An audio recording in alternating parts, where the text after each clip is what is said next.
All right, welcome back to Context and Clarity Live. I was going to say in our new time, day and time slot, but I don't think it's new anymore. I think we've crossed that line. I think this is just our day and our time slot. Welcome back. The new normal hit fast. Yeah. It is the new normal. That's a great way to put it. So, Katie, welcome back. Glad you're here. I see Scott Thrift is joining us from LinkedIn over in San Francisco. Hazy day on the San Francisco Bay. Big shout out to Scott Thrift because he picked me up at the airport last week when I flew out there for the AIA National Conference. So, thanks again for that, Scott. Great tour guide, great friend out there in San Francisco. Mark's joining us from Waxhaw, sunny Waxhaw, North Carolina. Glad you're joining us from Facebook today, and which is a good reminder because if you are on Facebook right now and you say, "Hey, why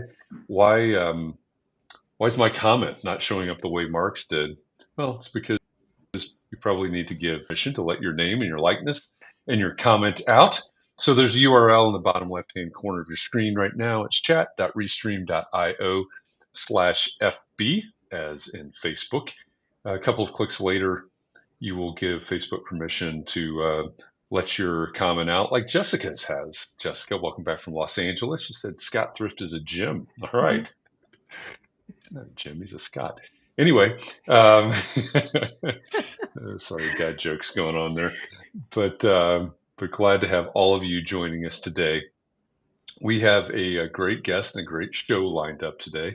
We're just talking before we went live. Katie has an interest because of her background in our guest today, and she learned of an opportunity in her area before we went live today. Maybe we'll talk about that here. I don't know if she's going to jump on it or not, but we're going to have a good conversation today with a return guest.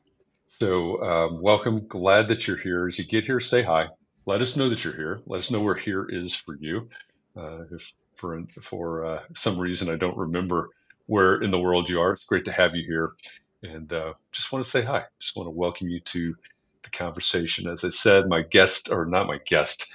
co-host today is Katie Kangas. She's in Minnesota. Thanks for joining me again today, Katie. How's everything in Minnesota? It's warming up. So it's finally not winter, which is nice. All right, I was going to ask, what does that mean? Yeah. What does warming up mean in Minnesota today? It means my 4-year-old cries when it's over 80. Okay. She wants it to be winter again. All right, so she loves winter. Excellent. Good for her. Well, you better keep moving north, I guess. I guess so. Oh boy, 80. Mark Inns, welcome. Get the thumbs up there. Glad you're here today as well. Okay. Have we forgotten anything? Do we have any? I don't think we have any real housekeeping today, do we? Not too much. Okay. All right. We're jumping back into things. We took a week off last week because of the AIA conference, so jumping back in, and we're going to apparently be joined by dogs here for a second. All right, Katie, I'm going to mute myself for a second. Okay. Well, great. Jeff, you've never handed off the beginning before. Yeah, sorry. Maybe that's the extent of it for now. Why don't we do this? Why don't we just go ahead and jump in and let me introduce our guest today. Our guest is an accidental archivist and a Hepcat audiophile. A trip to Falling Water led to a late-night Google search, which led him to be a founder, which led him to be a director, a tour guide, and a cast host.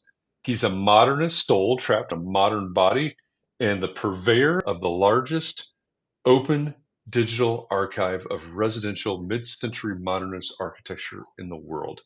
He's no Mr. Rogers, but he is Mr. Modernism. George Smart, welcome back to Context and Clarity Live. Hey, thank you. Wonderful to be here. It's so great to have you here. Yeah, absolutely. Absolutely. Now, are we going to talk architecture today, Jeff? Yeah, we could. Okay. Well, I need to change glasses and get on the correct glasses for the topic. Thank you. Now we can do it properly. Yes, I was feeling disoriented there for a while, so thank you for doing that. It's much better. It's better indeed. Well, definitely welcome back. Glad that you are joining us again. When we were talking about, leading up to today, one of the topics of discussion, of course, was last time we talked about your archive and we talked about all the houses, and certainly we could talk about the house in Minneapolis. But one thing that we didn't touch on as much last time you were here, I know it's a focus of what you do, is tours and events. And it's great timing because many of us were out in San Francisco. You were included, out in San Francisco last week traveling. A lot of us probably went around and architecture, pulled our cameras out, took pictures of architecture. So architects love to travel. They love to travel for architecture, and you're facilitating some of that now. So um, that might be a great jumping off point as well. But why don't we start with the predicament that Katie is in now that she knows of the opportunity in Minneapolis that you told her about earlier. What's going on? What's for sale in Minneapolis now? So I was telling Katie earlier that just recently, one of the first houses by Minnesota architect Elizabeth Close has gone on the market. It's an astonishingly well-preserved modernist house built about 1938, and she should run over there and see it. Probably should. It's awesome that you're a pseudo realtor in that you have an ear out for all of these properties. Well, actually, the realtors look out for us. We hear from dozens of realtors all across the country all the time, letting us know when a house becomes vacant or when it goes on the market, because vacancy is really the point of preservation. You can't wait for these 11th hour stand in front of the bulldozer campaigns and expect them to be successful. You have to wait till the little old lady dies and then the heirs start fighting over the house. That's the time to intervene and keep the house occupied and give those heirs strategies to see if they can keep it intact. And it's interesting to focus on Modernist because we're in that cycle right now of those 50-year-old plus properties starting to go. And actually, I should ask, how do you define modernism? So for our purposes, we have four characteristics. It has a flat or a low-pitched roof. It has an unusual geometry. It has an above average number of windows, openings, courtyards, atria, etc. And finally, it has an open floor plan, which is no big deal these days because pretty much every house has an open floor plan. But back in the 30s, that was radical. So what do you call the architecture that's after that? Well, there hasn't been much after that. There's been a little postmodernism, right? But that was mostly in commercial buildings as opposed to houses. You still have people wanting their colonials, people wanting their Cape Cods, people wanting their ranches, things like that. But the interest in modernism, surprisingly, has surged over the last 10, 15 years. A lot more developers are picking up modernist things for their residential developments, which really didn't happen before, except in a few places. So when you hear about some of these properties going out, do you ever make a special trip to see them while they're vacant? That would put me on a plane all the time because we get about 10 a week. Wow. But we do try to put them in our newsletter, which people can get. And that goes to a lot of people around the country, about 32,000 so far. Cool. That's a lot. And for you, this all began, as I said in the intro, it began with the trip to Falling Water, right? Right. I fell into this as just a mere mortal, non-architect, non-design person. Went to Falling Water, which is Frank Lloyd Wright's epic home in the middle of nowhere, Pennsylvania. And most people know this house. You can look it up. It's stunning. It's great in photos. It's great in videos. It's great in 3D renderings. But nothing really matches going there and seeing it and experiencing this space. So I went and it short-circuited my whole central nervous system. I came back, flew back from Pittsburgh, which is the closest airport, got home about 6 o'clock, just couldn't get this thing out of my head. So I did what any rational person would do. I went to Michael's, the supply store and bought some styrofoam, an X-Acto knife, and some pins, and decided to build a model of the house that I wanted to have one day. And it was a terrible model. I mean, it worked well enough. I could, slice things with the X-Acto knife and pin it all together. And then a month or two later, I took it to an architect that eventually designed my house. And he said to me, George, this is not how architecture works. We make the model for you. It sounds like it worked out okay. It did. I've been in the house 12 years. There you go. There you go. So Congratulations. yeah, absolutely. I mean, that's a big dream, right? For many people to design their own home or to have their own home designed for them. So that is quite a big Yeah, dream. most people don't look into it because it is not the easiest thing. What's easy is stopping by your local sales trailer where you've got realtors abounding and lots of things to look at. And you go in and 15 minutes later, you're signing a contract for a house. That's the easy route. And it's why it's so popular. But there are ways to make it easier for the average person to do it. And the first step is to understand that you can have a modern house without spending a fortune. The magazines make them look very expensive, and some of them are because they're all blinged out. But the basic construction costs can sometimes be very comparable to traditional houses. And the bonus is you get more square footage because they're better designed. Yeah, that's a really great point. So how old were you so that was only 12 years ago that you went Yeah. to Falling Water, to have that right?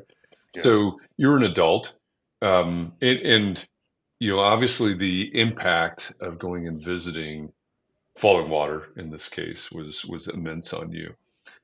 Many of us, when we were in architecture school, we had a field trip or multiple field trips every year, and you went to some city and you saw these things, or you traveled abroad to see these things. What is it about traveling that, or maybe does traveling bring bigger impact? It's getting into a different environment, seeing things that we have never seen before, but what is it that gets us hooked on these travels and say, hey, I want to go to this city, or I want to go to see this building? Because a lot of people say, hey, I want to go to the beach, or I want to go to some festival, Right. but most of us right now, I think in this audience go, oh, I would like to go to Falling Water. Well, I mean, the buildings are something that you think about if you're into this. Just like if you go to a NASCAR race, you want to find out like where are the drivers coming from, and can I go talk to some of them, and where are they hanging out? So with our travels, with our organization, we tend to go to things like the AIA, which I was at recently. We go to Modernism Week every year, which is in Palm Springs. We were just up at New Canaan, Connecticut, which is a little epicenter of modernist houses for the Philip Johnson Glass House Party up there. And in all these experiences, you can go and get a visceral experience of what a house or a building is like that you can't get from some other method. And I think that's important because whether you're an architect or not, understanding the vibe is really, half the battle. Those people that hate modernist houses and think they're ugly and detached and weird and even communist have never spent a night in one. Yeah, any of the houses I've seen in that category, there's such mindful casework and built-ins, and just the way it is, it's not something you picked up. It's designed for the space. It was built in the space. Right. It's just more efficient. That's the thing. I tell people, because the biggest question I get asked is, why should I hire an architect? Why should I spend all that extra money when I can just go pick something off the shelf down the road? And the answer is that, let's say you want 3,600 square feet in your house. If you go to an architect, you can probably get them to design you a house that's 2,600 square feet, but lives as big as a developer house that's 3,600. That saves you 1,000 square feet of money, which is considerable, way more than the architect's fee is going to be. Yeah, that's a great point. So welcome to this edition of Why to, Why to Hire an Architect. This is our commercial on hiring architects. But I think I think that's a really it's an important point. In Katie, you use the word mindful. I think that's a great way to put it as well. It's everything designed for a purpose and a fit, et cetera, and matches a certain aesthetic. Um, yeah, I think all of those things are important. Have you ever done a tour to Columbus, Indiana, We George? have about 6 years ago. We took a group Okay. there. Columbus is a town that basically grew up over the last 60 years as a center for architecture because Ingersoll Rand's CEO told people, if you'll hire an internationally known architect, we'll pay the fees. So churches, the fire station, schools, all kinds of buildings took them up on this offer. And all of a sudden, you've got world-class architects building in this little tiny town.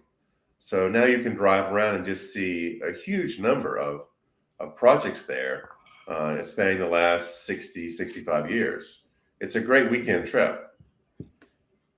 It sure is. It's 60 miles south of where I am right Mhm. now. I don't know if anybody outside of Indiana calls it the modernist architecture capital of the world, but we do. So, Yes, oh, absolutely. um, And they yeah. have lectures and special weekends and Mhm. all kinds of things down there. Yeah. When Indiana University, which has no background in architecture education, they decided to launch a Masters of Architecture program rather than having it on campus in Bloomington, which is not too far from Columbus. They actually set the Masters of Architecture program in Columbus, which makes a lot of sense. Just being surrounded um, by all those projects. I mean, so many Cyrenans and others there. It is, I guess this is the Chamber of Commerce plug. We've gone with architects, and we're going Chamber of Commerce.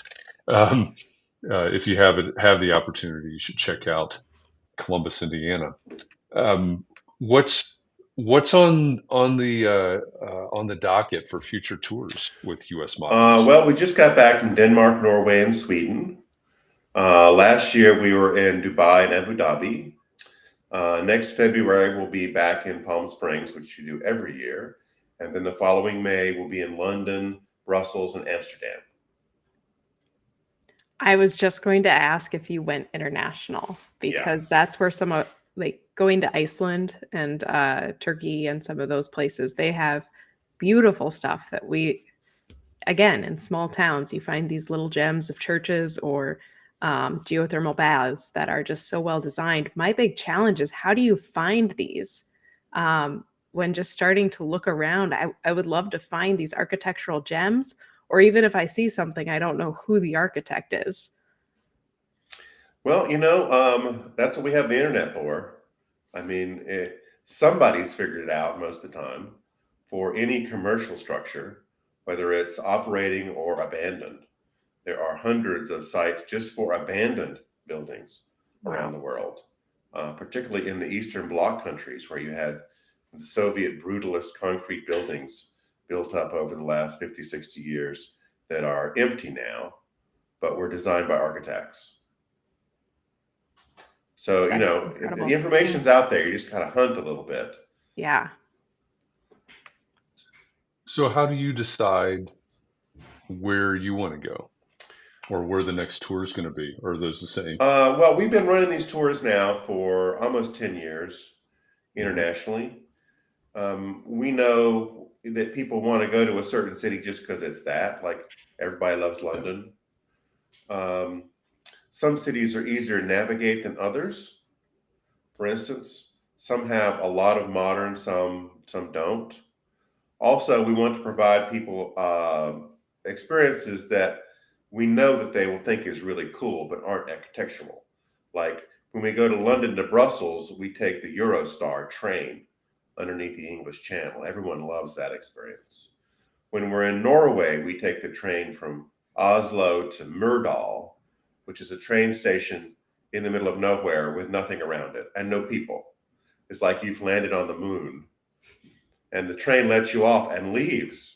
And you're in the middle of these mountains with no people, no houses, nothing but tracks. And then about 10 minutes later, little tiny train comes puffing in the station and takes you to this gorgeous fjord where you spend the night. Nice. That does sound like quite an experience. Are most of the people that take your tours, are they architects or are they just a No, wide maybe stroke? 5% are architects. Oh, wow. Okay. We're an organization for the fans, really. Yeah. People who So, love this stuff, but it might be their 9th or 10th priority in life. got it. Got it.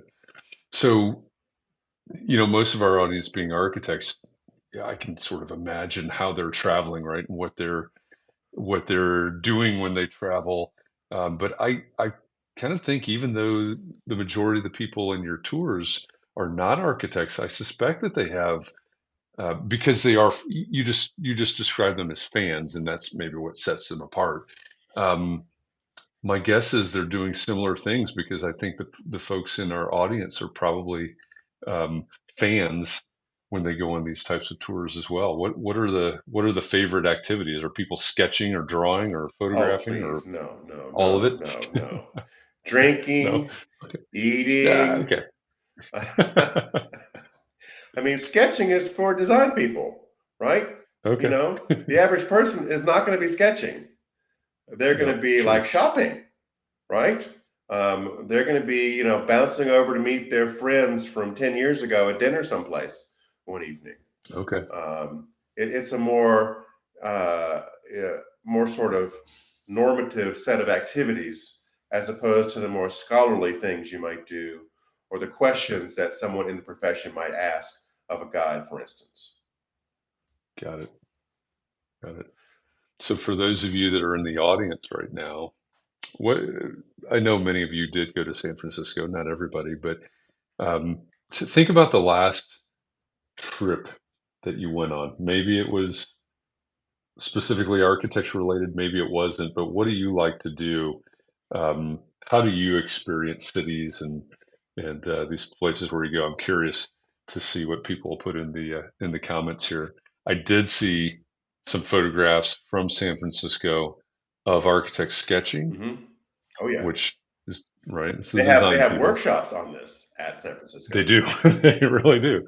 Yeah, urban sketching. And I saw pictures of people taking pictures. Yeah, So yeah. I seems mean, one of the seems things that pretty has made similar. us successful is that we make architecture fun.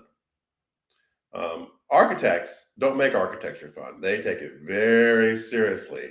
So seriously, in fact, that the public often doesn't want to do things with architects because the language is unintelligible. You can't tell what they're saying half the time. And they're so deeply riveted into it. What's funny is that the AIA every 10 years goes through this existential crisis where they wonder why the public doesn't like them more and why they don't, understand what architects do and the value of architecture and all that kind of thing.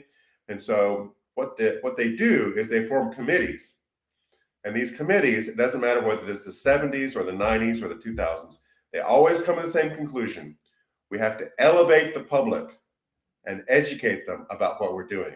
And that is wrong, wrong, wrong. The public, I'm telling you, does not want to be elevated. They want to stay on the ground floor right where they are, and they want you to come down on your elevator to them, give them a little bit of information and a martini, and they're happy. I think that is S- so what's so challenging is that there is so much around architecture that we could talk hours just about HVAC systems in one of these Yeah. modern systems. Oh, Like yeah. that doesn't necessarily make for a pleasant tour. So like Yeah. that choosing those little bits is a skill that a tour guide needs to have because there's so much information you can be giving folks. Right. Now, the AIA and several other organizations run tours just for architects. And you'll be in the Sistine Chapel and you won't be looking at the Madonna. You'll be looking at the cooling system in the Sistine Chapel. So, it's something for everybody. yeah. Hey, do you ever do architecture specific tours? I'm guessing No, not. I mean, all No. our tours Or- feature modernist architecture. That's the central draw. But we try to Okay. get people into a lot of private homes.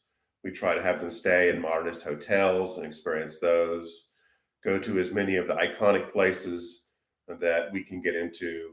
One of my favorite in Brussels is the Atomium, which is kind of like the unknown sister of the Eiffel Tower.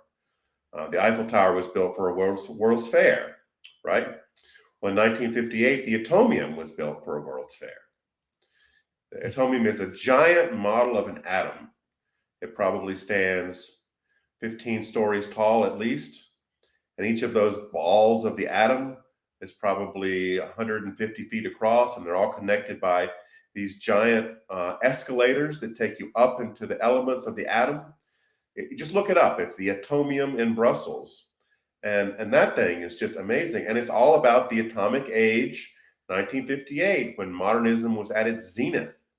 I mean, magazines during that time were 300 pages a month of rock and roll modernism, all you could eat, baby.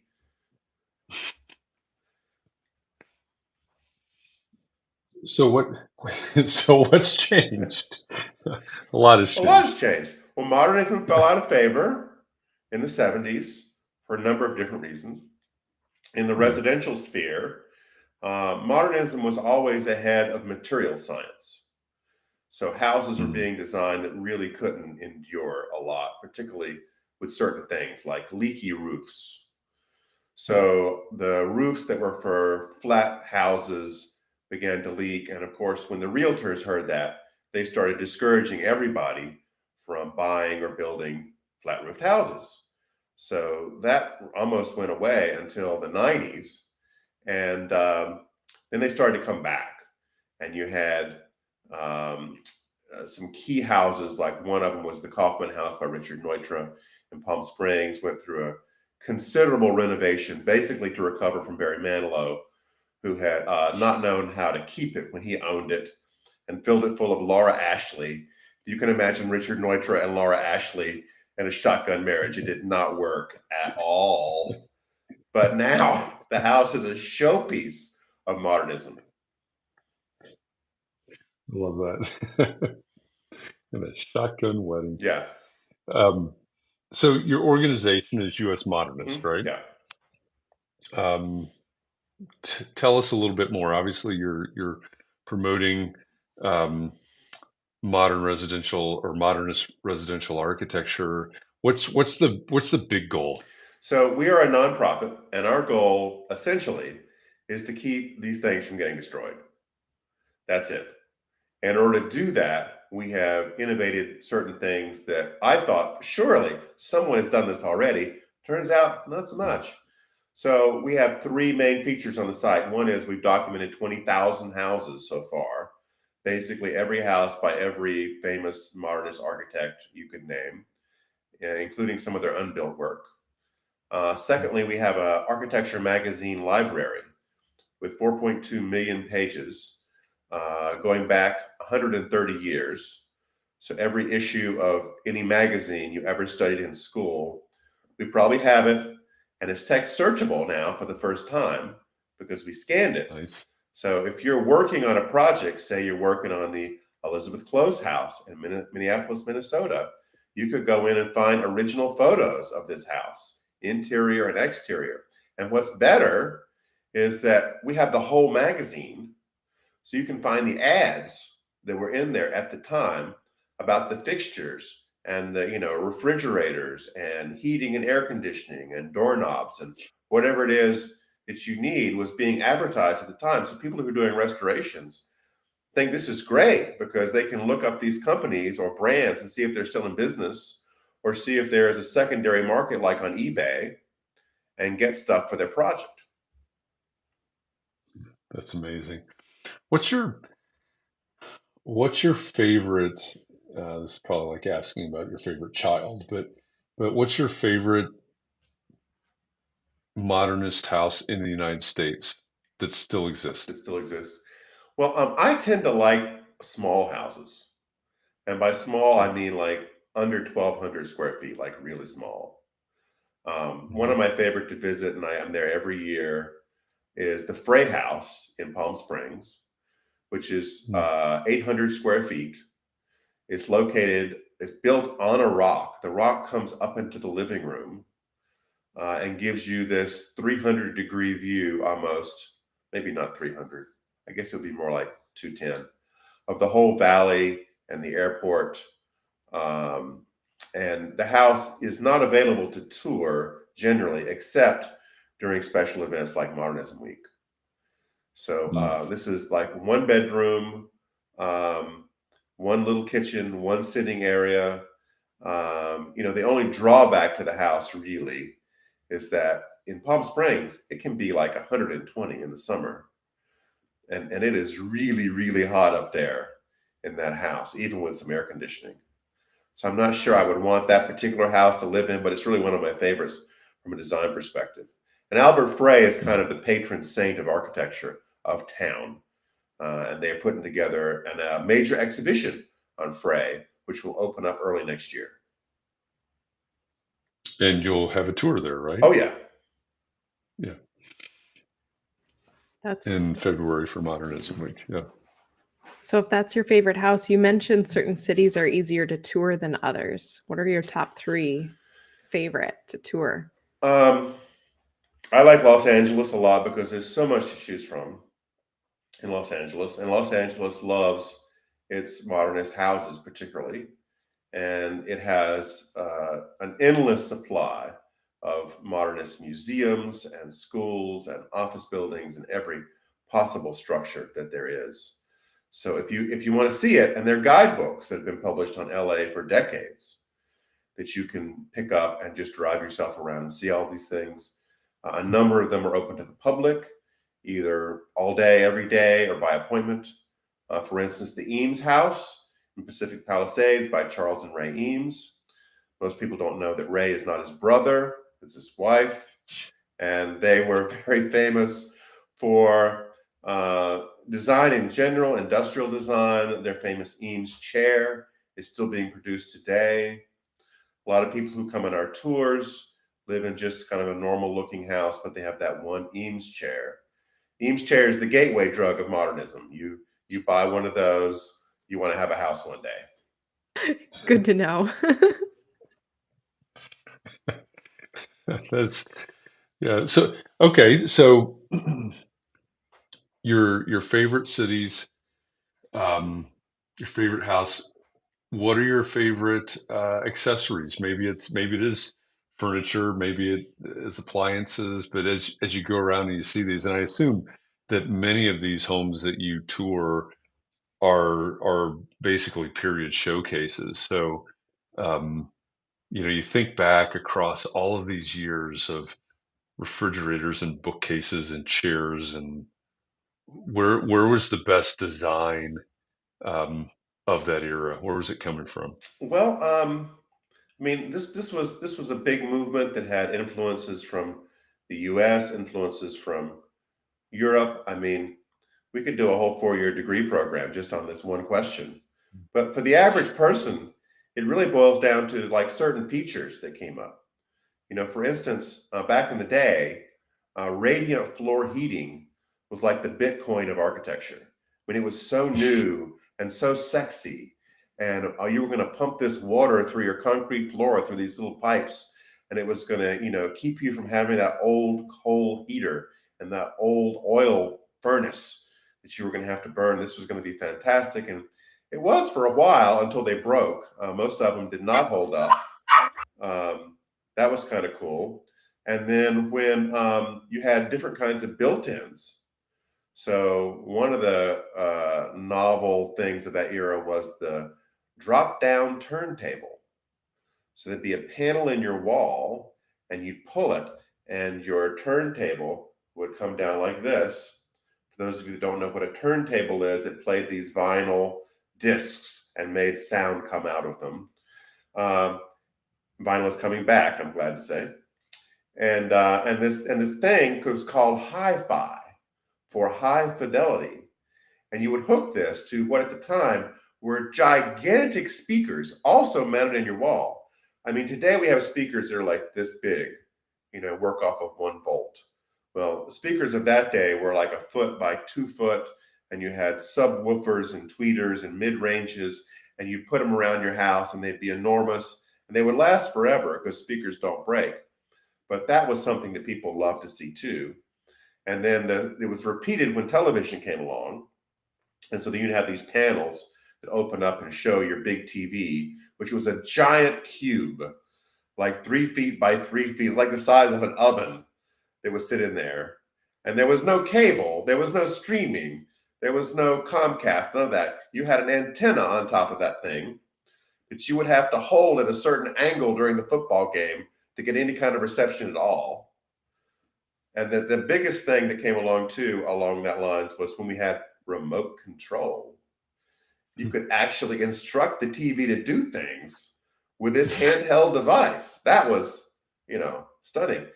Another feature of these houses, more structural, was terrazzo. People love terrazzo floors. Beautiful, easy to clean, last forever, hard to break. They're coming back too. A lot of people are choosing terrazzo now.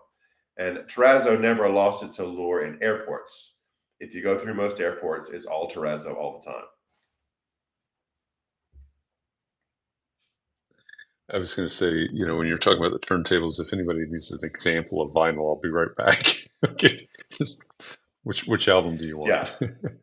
I was given an album by one of our musical guests recently, Nice. and I don't have a turntable. So I went on Amazon and bought one to play my one album that I have now. And I bought one of these sort of knockoff turntable cassette things from, I think, wish.com. It's like $3. It'll probably last me a week, but it played it played the album just great. Nice. I love it. Yeah, so you bring up your show, US Modernist Radio, which is a fantastic. I love the storytelling. And so if you've never listened to US Modernist Radio before, it's stories about the houses, right? It's not this, this many square feet, so it's not like a realtor giving a tour of a house on that's on the MLS. It's on the that's just come on the market. It's stories of the houses themselves, which I think is amazing, and of course the human interest around it. And then, as you said, musical guests. Yeah. So tell us more about US Modernist Radio. So we started the podcast just to have some fun with architecture, try to make it more accessible to the general public. We want to have guests on that were not necessarily experts in something, but could talk knowledgeably in a way that the average person could understand.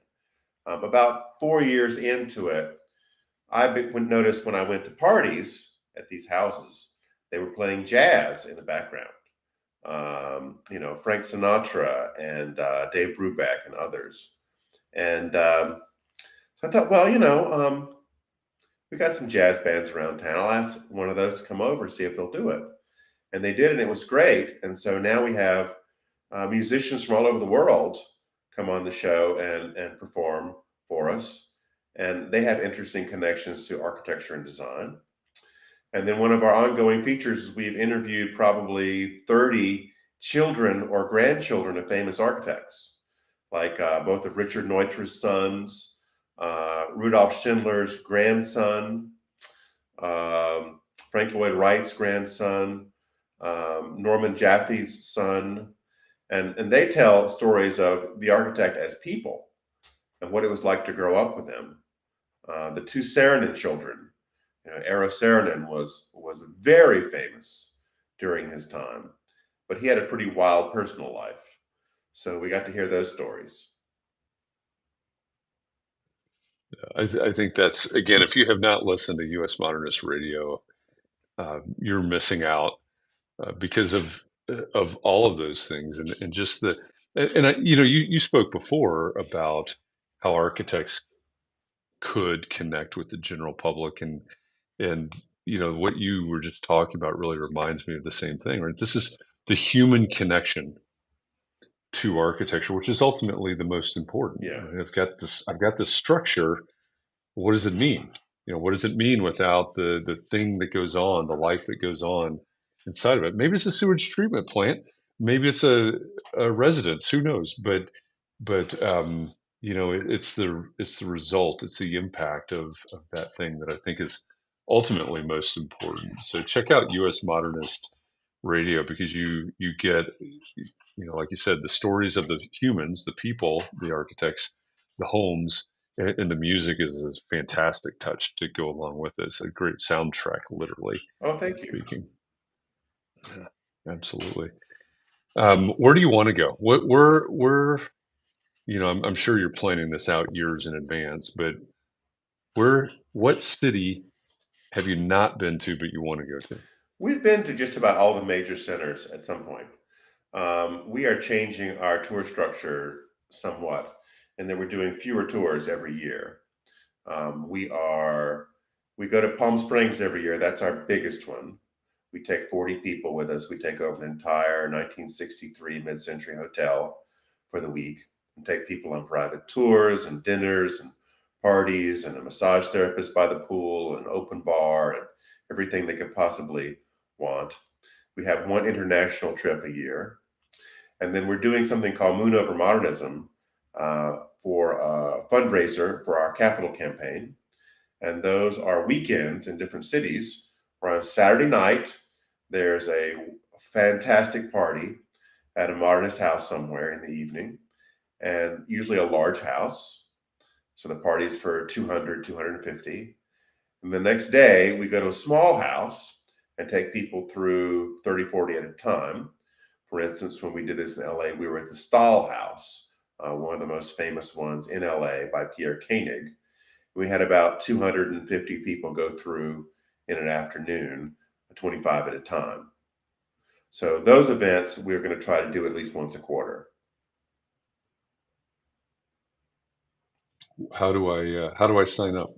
The best way for people to access any of this is through our newsletter, which comes out every Monday about 9:25 a.m. Eastern Time. You can go to usmodernist.org and sign up for the newsletter right there. What's the story behind the specificity of 9:25 a.m. Eastern? Basically, it was because I was going to the gym and I got out at 9 and I wanted to pick up a smoothie and I could make it home by 9:20. So I figured 9:25, that's the lunchtime for the newsletter on Monday morning. Forever. Yeah. Very good. Very good. That's great. I see John Jones says, speaking of music, you want to know the best music for modernism. He said he's going with Brubeck, and you mentioned Brubeck. Yeah. So, Dave Brubeck would get my vote. Be a good one. Yeah, it's really cool when you walk in these houses that are like time capsules, where you're really transported back to 1962 or 1954. But a lot of people ask me, do I have to do that? And you don't. It's absolutely not critical if you buy a mid-century modernist house to take it back to its original. Our only request is don't screw it up, because 20 years from now, you're going to sell it and that person's going to take it back to 1954. So, our concern is just keeping people from doing something stupid with a house. Like if you take a perfectly fine modernist house and convert it into a Spanish villa, that's bad. That's very, very bad. Do not do that. Do not do that. Do you have guidelines? Say, I don't know what a good scenario is, but let's just say that somebody in your family, maybe your aunt, owns a home, a modernist home, and you don't know the future of that home beyond maybe her life. Maybe she doesn't have children. I don't know. I'm not sure how Is her this name Gladys? scenario We're plays. getting very specific here. It might be. It might be Aunt Gladys, who didn't have any children. What do you need to do? What advice do you have for somebody that knows somebody, whatever? You said before, right? Before it gets to a certain point, you need to develop a strategy, et cetera. How do you go about that?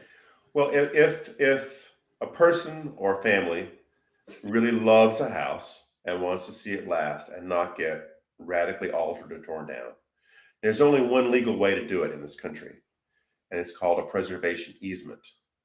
And basically, it's a homeowners association for one house. You draw it up yourself with an attorney, It gets filed with the deed, just like a homeowners association does. And it puts regulations on how the house has to be cared for in the future. Now, this is like a volume knob on your hi-fi. You can turn it down as low or as high as you want. What most people do is just have basic protections. It says, A, if the house is damaged by a natural disaster, like a storm or an earthquake or trees falling on it or something, that there has to be a certain level of damage before you can tear it down. Like, say, half the building has to be beyond repair. And then the second rule generally is that if you're going to add on to the house, you have to do so in a similar manner to the original. So you can't just glom on a Cape Cod to the back of your modern because you're into Cape Cod that month. You have to make it similar. So this allows a lot of flexibility for people to, update things like bathrooms and kitchens and technologies and things like that, while keeping a consistent look and feel for the house. So that different versus defined addition is an interesting argument in preservation. And Europe takes a different stance than a lot of American cities, where a lot of times preservation commissions want you to make it different so that these are clearly different editions of different eras. And there's certain architectural tricks we do with that. Whereas in Europe, they're adults in Europe, Yeah. and they've had these things for 1,000 years, not 100. This is true. This is true. They didn't want it to be different. But here, if your house was just built in 1954, don't stick something different, onto the side of it. It's not like a cathedral or something else. Yeah. That's really the difference there between Europe and here, is they've got a lot more history than we do.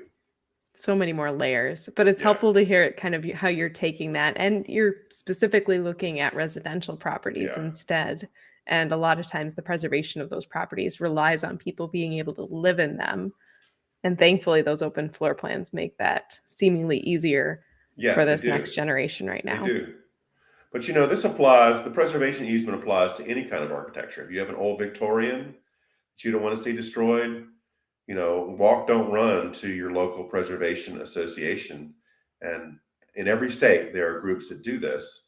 And you pay them a couple $1,000s, and they basically serve as the house police for the next 100 years. So they monitor the house. They have to give permission if the owner wants to do some kind of change that is against the preservation easement. So when they put on an addition, they have to get it approved by that particular organization. But that's why most of these easements are designed to be pretty flexible, so you can basically just keep the house from being run over. Now you're dealing more with, not with architects, but everyday people, and they're finding your tours because they're interested in architects. But maybe Steve, Gladys's husband, is a little skeptical. So what do you say to Steve? Oh, I love this. Yes. We have a lot of wayward spouses that come along on the trip that either are indifferent to modernism or really dislike it. So the fact that they're going to be staying in some modernist places goes a long way, because most have not. They don't understand what it is to wake up and sort of feel how the house affects you. Having that initial cup of coffee in the morning when the light is streaming in from three sides of the house is something they haven't experienced in their little tract home. These kinds of things really help persuade people to be more open to this kind of thinking. Also, when they see how other people are behaving in it. Modernist houses are great for entertainment. So they're great for parties. To go to a party in a modernist house, people are like, wow, this is really, pretty sensational. So we have that situation a lot where one person likes it, one person, doesn't necessarily. And then I think it's important just for people to, look at what they want ultimately the house to do. HGTV, which everyone watches, right, has one bad side effect, and that they cause people to make lists of all the features they want in their house. So when they sit down for their first meeting with their architect, and the architect says, what did you have in mind? They pull out their HGTV list of 50 features that they want in a house, which immediately hamstrings the architect's creativity to do anything that might match the lifestyle of those people. So I advise the clients, it's like, don't make that list and don't go in there with that list, because what the architect should do is ask, what do you want the house to do? Is it an entertainment space? Do you need to raise 4 kids? Does your mom Gladys need to move in with you in 3 years? Do you need a performance space because one of you is a classical pianist? Do you have art where you need a studio? Do you have like a shop that you need in the basement? Do you have a motorboat you've been working on for 8 years, trying to put it together? I mean, those are the things the architect needs to know. They don't need to know that this year's hot color is turquoise.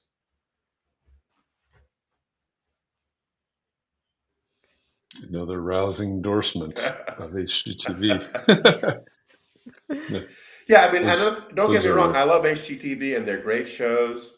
But when it comes to actually engaging with architects, which you almost never see on HGTV, you see home designers and interior kinds of architects, but you don't see the people that are actually putting the buildings together from scratch. That would be a good show. Sure. Yeah. That's one of the common complaints from architects, is that you don't see the professional, architectural professional depicted in the shows, or even credited or referenced, etc. So. No, architects have been like way out of popular culture. I mean, what do we have? We have Mr. Brady from the Brady Bunch. He was the icon for years, right? We had Ted in How I Met Your Mother. He was an architect in that show. But architects are few and far between in popular culture. Well, maybe the best was Charles Bronson's character in Death Wish. Oh, yes, right. He was an architect too. Yeah. When they remade Death Wish, Bruce Willis played the Charles Bronson character, and he wasn't an architect anymore. That's when you knew that architects had fallen out of favor. Yeah. You went from Death Wish to the remade Death Wish, and you went from architect to surgeon. Okay.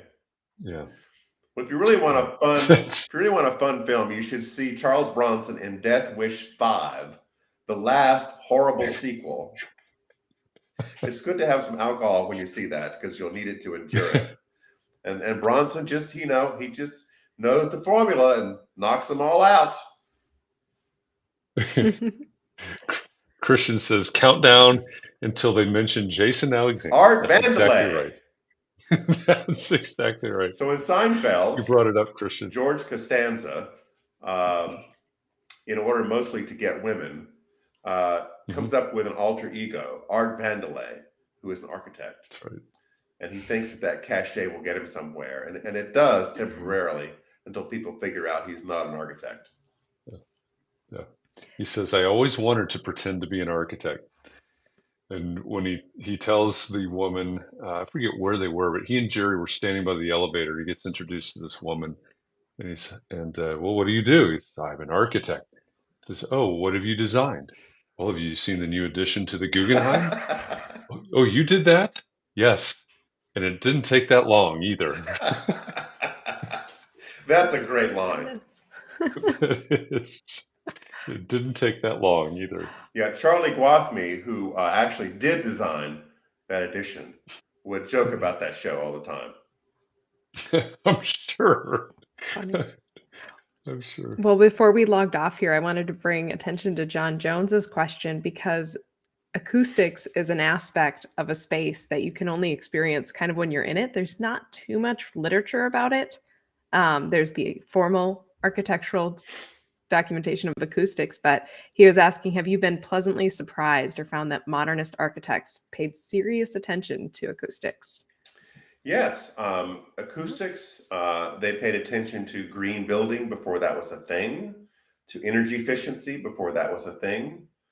I mean, the whole mindset of modernists generally was very much about the future, and it was incredibly optimistic. About the time that modernism was approaching its zenith, a famous cartoon series came out called The Jetsons. And the Jetsons lived in these very modern quarters and had flying cars and robot maids and all this kind of stuff. And it was, it was a great place to live. And modernist architects use these elements of sight and sound and so forth to make homes and offices and buildings much more enjoyable. And they continue to do so today in large part. There's a hospital near you, Jeff, Ashkenazi Hospital. Yeah, Eskenazi. Yep, which I visited about 5 years ago on our trip, and I thought I could live there. It is a fantastic building, and the patients just feel great going in there, and it has areas for the visitors to be that are very comfortable, and there's a rooftop garden that the patients can walk around and experience that, and they grow their own vegetables. It's like, man, sign me up for this hospital. Yeah, it is really an amazing project. So if you ever come to Indianapolis, let me know, and I'll take you by Eskenazi. Yeah. Yeah, and then we can go down to Columbus. Well, George, this has been fantastic. Let me make sure we pop the URL up in the on the screen there. USModernist.org is where you can find more about all the things that George is talking about. There are links to the podcast and to the tours and events and the archives and everything there at USModernist.org. Start by listening to the podcast. We're a little bit biased around here because that's essentially what we're doing, but I think you'll really enjoy the variety and also the storytelling and everything at US Modernist Radio. And then sign up for a tour. You're talking about this, and I'm thinking, I'm thinking about the future a little bit here. I may have to sign myself up for the Palm Springs trip in February. So yeah, come let us pamper you. I'm okay. I might have to do that. All right. Well, again, thank you for being a repeat guest. We really appreciate you coming back. My honor. Really a pleasure to talk with you again, both of you. Sounds like you're just having a lot of fun with everything you're doing. Oh yeah, that's the secret. That's the secret to public involvement. Is you got to make it fun. Love it. We at some point we ought to probably have you back and not even talk about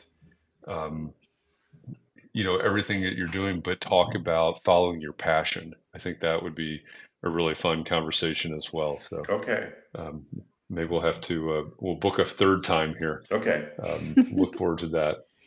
And will I get a free blender for all if of I you, come on 3 times? You do. Okay. You do. A free blender, and you get a watch, but you have to put the watch in the blender. It's part of the commercial. Absolutely. Katie, as always, thank you for co-hosting with me here, and to all of you out there, thank you. I say this every time, and I mean this every single time. If it weren't for you, because I didn't even look at the spreadsheet. We're about 140 of these interview episodes in. We ended the daily show at 730 episodes. There's no way you'd show up just to hear me talk. So thank you for showing up and letting us know that you want to be here and you want to hear from people like George Smart. Thank you for making Context and Clarity Live a thing. I appreciate it because it's in some way it is a very selfish endeavor because I get to have these conversations. So thanks for making this a thing. We appreciate you. And as always, please be well, stay safe, keep those around you safe and well. Find a little bit of time to breathe and relax. Find some way to rejuvenate. We do this all the time. You got to pace yourself, and we'll see you back here again next week with another special guest on Context and Clarity Live next Tuesday, 2 p.m. Eastern. And we'll see you then.